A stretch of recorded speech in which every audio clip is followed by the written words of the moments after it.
all dear students of Metropolitan Foundation School. I hope you all are fine and safe. Class 8, this is me, Miss Hera, and I will teach you science. In our previous video, we have learned the Unit 7, Continuity of Life. So, now let's continue our lesson, Continuity of Life. First of all, I will show you your book. This is your book, Class 8, Science. Now open the index. Now you will see the Unit 7, Continuity of Life, which is on the page number 68. Now open the page number 68 and then we will start our lesson. Continuity of Life, Unit 7, page number 68. First of all हम इसका review कर लेते हैं, ठीक है, कि हमने इस लेसन के अंदर क्या क्या पढ़ा था. लर्न्स ऑब्जेक्ट्स पढ़ लेते हैं अपने. सबसे पहले हमने इस यूनिट के अंदर क्या पढ़ा था, मैं आपको लर्निंग ऑब्जेक्टिव्स के बारे में बता रही हूँ. At the end of this lesson student should be able to understand what define inheritance. What is inheritance, मैंने आप लोगों को प्रीवियस वीडियो के अंदर बताया था इनहेरिटेंस क्या होता है, और अभी फिर से उसका एक प्रीव्यू कर दूंगी कि आपको समझ आ जाए कि इनहेरिटेंस क्या होते हैं, ठीक है. Then understand inheritance of characteristics in organism. फिर इनहेरिटेंस की जो कैरेक्टरिस्टिक्स होती हैं वो एक ऑर्गेनिज्म या लिविंग ऑर्गेनिज्म के अंदर कैसे होती हैं, कैसे आती हैं, ठीक है. Explain how knowledge of inheritance is helpful in the production of new breeds of animals, leading to increased meat, eggs, milks and products.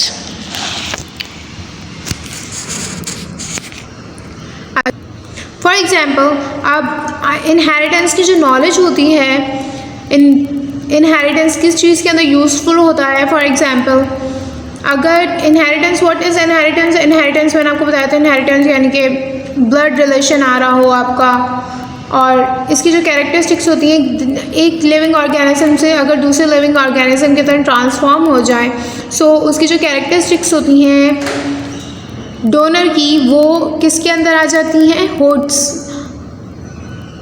Donor से होस्ट में आ जाती हैं. होस्ट कौन होता है, लेने वाला, और डोनर कौन होता है, देने वाला. मतलब इन दैट केस अगर जो है इनहेरिटेंस जो है वो एक डोनर का है और जो है वो होस्ट में ट्रांसफ़र किया जा रहा है, सो उससे क्या होगा, जो डोनर की जो कैरेक्टरिस्टिक्स होती हैं वो होस्ट में ट्रांसफ़र हो जाती है. सो अब जो है इनहेरिटेंस की जो नॉलेज होती है वो अगर हम अच्छी नॉलेज यानी कि बायो के स्टूडेंट हैं, if you will choose bio in 9th, सो आप लोग इसके बारे में मोर डिटेल्स के साथ, या फिर अगर आपने बायो ही कंटिन्यू रखा और यूनिवर्सिटी लेवल पे गए, सो आप डेफिनेटली इसके बारे में पढ़ेंगे, क्योंकि बायो की कई सारी फील्ड होती है. और जो अगर आप बात करें कंटिन्यूटी ऑफ लाइफ की, तो इसका एक बड़ा लेसन होता है कंटिन्यूटी ऑफ लाइफ के ऊपर, और इनहेरिटेंस के भी एक बड़ा लेसन होता है जिसके ऊपर एक बहुत लंबा और बहुत डिटेल के अंदर लेक्चर दिया जाता है.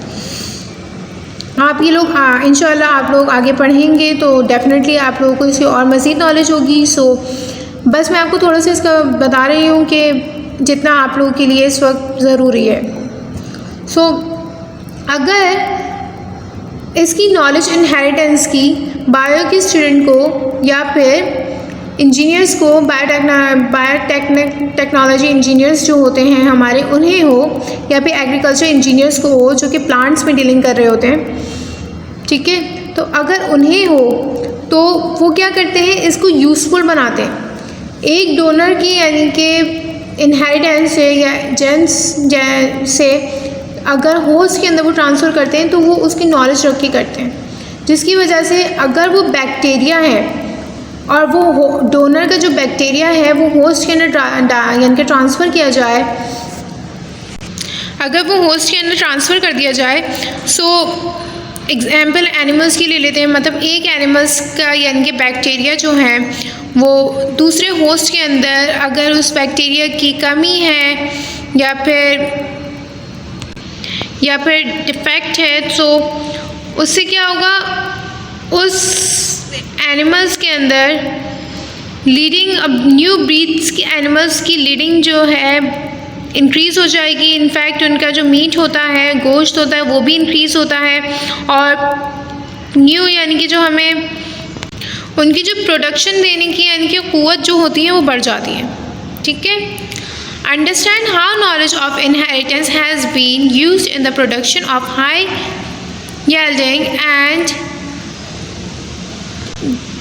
diseases resistant varieties of plants and animals in Pakistan।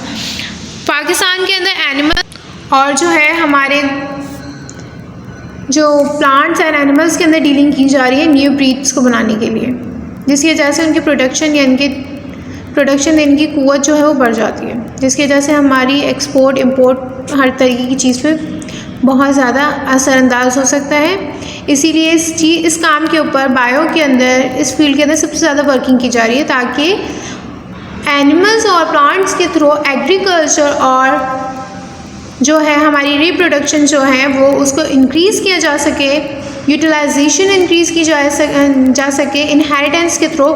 सो उससे हमारी एक्सपोर्ट बढ़ सकती है, हमारी मुल्क तरक्की कर सकता है। इसीलिए इस के अंदर बायो के अंदर सबसे ज़्यादा वर्किंग की जा रही है। अच्छा, अब बात करते हैं become aware of some important biotechnologies utilising knowledge of inheritance. Biotechnologies के सब इम्पॉर्टेंट्स जो हैं अवेयरनेस होनी चाहिए आप लोगों को कि इसकी जो यूटिलाइजेशंस होती हैं वो कितनी ज़्यादा होती हैं। बेसिकली बायो जो है आपके घर से लेके आपकी ज़िंदगी से लेके आपके यानी कि लिविंग ऑर्गेनिज्म से लेके हर चीज़ के ऊपर डील कर रहा होता है। बायो जो है वो इंसान की ज़िंदगी, जानवरों की ज़िंदगी, प्लांट्स में हर लिविंग ऑर्गेनिज्म के अंदर हेल्पफुल होता है। हर लिविंग ऑर्गेनिज्म के ऊपर ये वर्किंग कर रहा होता है, स्टडीज़ कर रहा होता है। अच्छा, मैंने आपको इनहेरिटेंस बताया। इनहेरिटेंस क्या होता है? फॉर एग्जांपल इनहेरिटेंस आपके यानी कि व्हाट इज़ इनहेरिटेंस, आपकी फैमिली के अंदर कितने लोग हैं, कितने लोग होते हैं एक फैमिली के अंदर? चिल्ड्रंस होते हैं, पेरेंट्स होते हैं, ग्रैंड पेरेंट्स होते हैं। अच्छा, अब आप लोगों ने देखा होगा कि जो है हमारे जो है पेरेंट्स की यानी कि कैरेक्टरिस्टिक्स हम में ज़रूर होती हैं, आदतें होती हैं हम में। सो वो आदतें हम में कहाँ से आई? हमारे पेरेंट्स के थ्रू आई। अब वो इनहेरिटेंस हम में ट्रांसफ़र हुआ अपने हमारे पेरेंट्स के थ्रू, तो हमने क्या किया, उनकी जो कैरेक्टरिस्टिक्स थी वो हमारे अंदर भी आ गई। इसी तरह जो हम प्लांट्स के ऊपर या साइंटिस्ट जो है वो प्लांट्स के ऊपर एक्सपेरिमेंट करते हैं, एक प्लांट की इनहेरिटेंस जो होती है, जेन्स जो होती है, जेनेटिक्स जो होती हैं, वो डोनर की होस्ट में जब वो ट्रांसफ़र करते हैं, सो उस प्लांट की एक तो बढ़ने की क़ुव्वत बढ़ जाती है, वो बहुत तेज़ी से ग्रो करना शुरू हो जाता है। और दूसरी चीज़ ये कि उसकी जो रिप्रोडक्शन या फल देने की क़ुव्वत जो होती है, ब्रीदिंग न्यू ब्रीथ्स जो होते हैं उसके वो भी बढ़ जाते हैं, जिसकी वजह से हमारी जो एग्रीकल्चर जो है वो इंक्रीज़ होगा। सो पाकिस्तान जिन मेन जो 2 फील्ड्स हैं जिनके ऊपर काम कर रहा है वो है हमारी इनहेरिटेंस इन द प्लांट्स और एनिमल्स और प्लांट्स के ऊपर इनहेरिटेंस के ऊपर काम कर रहा है। इनहेरिटेंस से क्या होता है, कभी किसी का कलर आप ले लेते हैं, ठीक है, nose shape, height, different characteristics जो इंसान के अंदर होती हैं। इसी तरह प्लांट्स की भी कुछ कैरेक्टरिस्टिक्स होती हैं, जैसे वो किस नस्ल का है, ठीक है, उसके अंदर क्या उसकी खुसूसियात हैं, वो किस चीज़ से सबसे ज़्यादा उसके अंदर बेनिफिट्स क्या हैं। वो बेनिफिट्स जो होते हैं डोनर के जो होते हैं वो होस्ट में ट्रांसफ़र हो जाते हैं। होस्ट कौन होता है? लेने वाला। और डोनर कौन होता है? देने वाला। अब इस चैप्टर के अंदर बायोटेक्नोलॉजी के अंदर हमने क्या करा था, मुख्तलिफ़ किस्म के लिविंग ऑर्गेनिजम्स की नई साइंटिफिक प्रोसेसेस पढ़े थे, जिसके अंदर से हमें ख़मीर का अमल बताया गया था कि एक बैक्टीरिया अगर किसी माइक्रो ऑर्गेनिज्म के अंदर इंजेक्ट कर दिया जाए तो उससे क्या होता है, उससे हम दूसरी किसी चीज़ को क्रिएट कर सकते हैं। फॉर एग्ज़ाम्पल, अगर मैं दूध के अंदर लीमू डाल देती हूँ, सो उससे एक ख़ास किस्म का ख़मीर और एक शुगरी मिल्क क्रिएट होना शुरू हो जाता है, जिसकी वजह से हमें क्या हासिल हो जाता है? पनीर हासिल होता है। पनीर का अमल किस तरीके से बनता है, दूध के अंदर एक खमीर का अमल पैदा किया जाता है, क्रिएट किया जाता है, शुगरी मिल्क क्रिएट किया जाता है, फर्मेंटेशन की जाती है उसके अंदर, तो उससे हमें क्या हासिल होता है, पनीर हासिल होता है। इसी तरह दही, जब हम दही के अंदर, जब हम दूध के अंदर थोड़ा सा शुगरी या खमीरी अमल पैदा करते हैं, फर्मेंटेशन करते हैं, तो उससे क्या मिलती है, हमें योगर्ट मिलती है।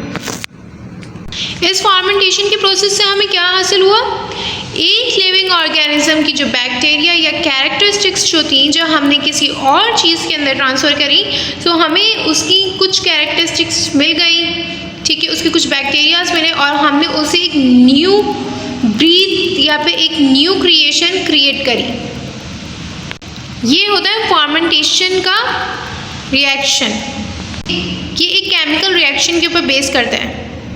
Now let's talk about the genetic engineering. Genetic engineering का एक बड़ा ही लॉन्ग प्रोसेस होता है, सही है। जेनेटिक इंजीनियरिंग जो होता है वो एक जेन्स के ऊपर डील कर रहा होता है।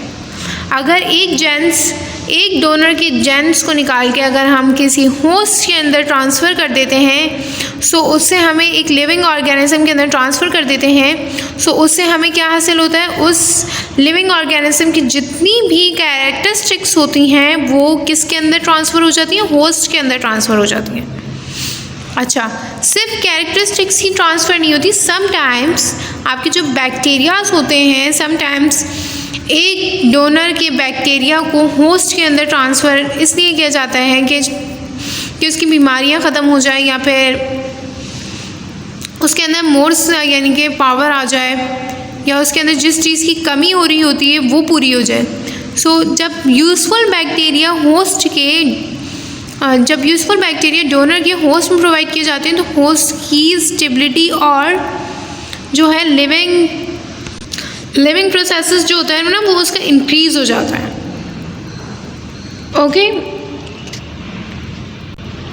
इसी के साथ आपका ये चैप्टर का यानी कि जो है लिंक जो है वो ख़त्म हो चुका है। अब हम इसके कुछ समरी और की पॉइंट्स के ऊपर बात करते हैं। Here is the list of your key points to remember. The transfer of characteristics from the parents to the children is called inheritance. जब कोई कैरेक्टरिस्टिक्स किसी लिविंग ऑर्गेनिज्म से डोनर से होस्ट के अंदर ट्रांसफ़र होती है और वो कैरेक्टरिस्टिक्स क्या कहलाती हैं, इनहेरिटेंस कहलाती हैं। Each cell has nucleus that has chromosomes in it. These chromosomes are made up of smaller unit called genes. Her cell के अंदर एक न्यूक्लियस होता है, ठीक है, चार्मस होता है, वो चार्मस एक स्मॉलर यूनिट होता है जेन्स का। Okay, the knowledge of inheritance is used to produce new breeds of plants and animals. अच्छा, अगर आपको इनहेरिटेंस की नॉलेज है फॉर एग्जांपल, सो आप लोग न्यू ब्रीड्स और न्यू प्लांट्स की यानी कि क्रिएशन कर सकते हैं। जैसे कि मैंने आपको बताया था, चाइनीज़ जो है सबसे ज़्यादा इनहेरिटेंस के ऊपर काम करते हैं। वो ऐसी कुछ क्रिएशन करते रहते हैं, उनके पास जो नॉलेज होती है वो इतनी ज़्यादा अच्छी होती है कि उन्होंने अभी जो टाइनी प्लांट्स बनाए हैं वो कैसे बनाए, डिफरेंट प्लांट्स के डिफरेंट डोनर्स को एक होस्ट के अंदर उनकी कैरेक्टरिस्टिक्स को ट्रांसफ़र किया, होस्ट के अंदर डिफरेंट डोनर्स को जेनेटिक्स को यानी कि जेन्स को या इनहेरिटेंस को ट्रांसफ़र कर दिया एक होस्ट के अंदर। तो उससे उन्होंने क्या क्रिएट कर दिया, एक छोटे सा टाइनी सा शो पीस सा एक पौधे तैयार कर दिए जो कि आप घर में रख सकते हो, क्योंकि कुछ लोगों के घर छोटे होते हैं तो डेकोरेशन के लिए उन्होंने बहुत अच्छी सी एक टाइनी प्लांट्स वाली अपनी जो है नॉलेज को क्रिएट किया। वो उन्होंने किसके थ्रू किया, इनहेरिटेंस की नॉलेज की वजह से क्रिएट किया। इसी तरीके से उन्होंने फल वगैरह बनाना शुरू कर दिए। अब आप लोग देखते हो कि चाइना के अंदर, अगर आप लोग न्यूज़ वगैरह देखते हो तो चाइना के अंदर फल जो है पाकिस्तान में फल छोटे होते हैं, चाइना में बड़े होते हैं। कैसे होते हैं, इनहेरिटेंस की नॉलेज की वजह से उन्होंने क्या करा है, डिफरेंट जो है डोनर्स की कैरेक्टरिस्टिक्स को एक होस्ट के अंदर ट्रांसफ़र कर दिया।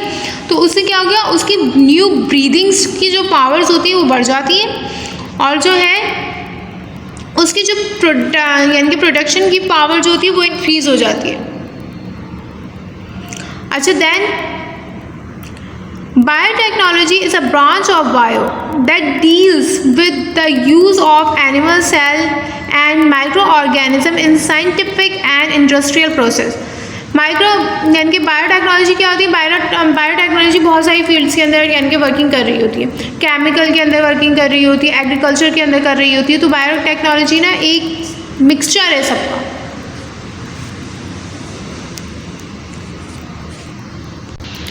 जो कि हमारे जो है दो चीज़ों के अंदर वर्किंग कर रहा होता है, लिविंग ऑर्गेनिज्म के अंदर और माइक्रो ऑर्गेनिज्म के अंदर डीलिंग कर रहा होता है। Micro organism in a scientific और इंडस्ट्रियल प्रोसेस होता है, मतलब अगर आप किसी भी लिविंग ऑर्गेनिज्म को किसी यानी कि प्रोसेस को ट्रांसफ़र करेंगे तो वो पहले कहाँ जाएगा, माइक्रो ऑर्गेनिज्म यानी कि साइंटिफिक उसके अंदर इंडस्ट्रियल प्रोसेस के अंदर होकर फिर उसके बाद उसके ऊपर रिसर्च की जाती है। Fermentation is a inspiration of bacteria that produce different chemicals. मैंने आपसे कहा था फार्मेंटेशन क्या होते हैं, फार्मेंटेशन खमीर या फिर डिफरेंट टाइप के रिएक्शन को एक न्यू प्रोडक्ट के केमिकल्स में चेंज करना होता है, मतलब एक जगह से बैक्टीरियाज को दूसरी जगह पे ट्रांसफ़र करके कोई न्यू चीज़ को क्रिएट करना। जैसे मैंने आपको दही और जो है योगर्ट वगैरह और पनीर की जो एग्जाम्पल्स दी थी वो फर्मेंटेशन का ही इंस्पिरेशंस थी। अब bio is also being used to solve environmental problems. Biotechnology किस चीज़ के अंदर और यूज़ की जा रही होती है, एनवायरमेंटल प्रॉब्लम्स को भी यानी कि सही करने में यूज़ की जा रही होती है। मतलब आपके एनवायरनमेंट के अंदर अगर प्रॉब्लम है, एयर के अंदर पोल्यूशन है, सो वो कौन डील कर रहा होगा, वो कौन सी ब्रांच डील करती है, बायो डील करती है। Okay, genetic engineering is changing of genes to produce new varieties of plants or a substance। मैंने आपको बताया कि जेनेटिक क्या होता है, जेनेटिक होता है एक लिविंग ऑर्गेनिज्म के जेन्स को या डोनर के जेन्स को हम होस्ट के अंदर ट्रांसफ़र करके न्यू ब्रीदिंग या न्यू प्लांट्स की वैरायटीज़ और न्यू ब्रीदिंग्स बनाते हैं, और या सब्सटेंस के अंदर ट्रांसफ़र करके उसकी कैरेक्टरिस्टिक्स भी उसमें ट्रांसफ़र हो जाती है, इनहेरिटेंस भी आ जाता है और न्यू थिंग क्रिएट होती है एक। ठीक है, इसी के साथ आपका ये यूनिट यहाँ पर फिनिश होता है। अब हम जो है इसके क्वेश्चन आंसर्स और जो है यानी कि इसके true and false question answers वगैरह जो हैं मैं आपको ग्रुप पे शेयर कर दूँगी। आई होप कि आपको ये वीडियो पसंद आएगी होगी, और इससे रिलेटेड आप लोगों को जो भी क्वेश्चंस करने हो या कोई भी मसला हो तो आप लोग मुझसे कर सकते हैं ग्रुप के ऊपर। मैं अवेलेबल होंगे एनी टाइम आप लोगों के लिए। आप लोग काइंडली ग्रुप के ऊपर ज़रूर पूछें और बहुत ज़्यादा दिल लगा कर काम करें। पिछली बार की तरह कॉपीज़ लेट चेकिंग मत कराइएगा, हर वीकली आप लोग कॉपीज़ चेक करवाने आएँ ताकि हमें पता रहे, हम आपको गाइड कर पाएँ कि आप लोग कहाँ जा रहे हैं, आपका वे ठीक है या नहीं। और अब मैं एक काम करूँगी, आप लोगों को एक जो है होमवर्क दिया करूँगी। होमवर्क टास्क होगा आप लोगों का CW टास्क अलग होगा, आप लोगों का होमवर्क टास्क अलग होगा, ठीक है। और आप लोगों ने वो होमवर्क टास्क मुझे लाजमी शो कराना है। ग्रुप के ऊपर भी पिक्चर्स के थ्रू मैं आपसे मंगवा लिया करूँगी, या फिर वीकली जो आप लोगों का डे यानी कि मैं आप लोग वीक में आके मुझसे यानी कि पूछ सकते हैं। अगर आप लोगों को वीडियो के थ्रू समझ नहीं आएगा तो मैं स्कूल में भी आपके लिए अवेलेबल हूँ। एक बार आके आप लोग जब कॉपीज़ चेकिंग के लिए आएंगे तो आप लोग को अगर कोई मसला हो तब भी साइंस के अंदर तो आप मुझसे पूछ सकते हैं। बट सेफ़ रहें, होम पर रहें और विदाउट मास्क बाहर नहीं जाएं। So stay home and stay safe. अल्लाह हाफ़िज़।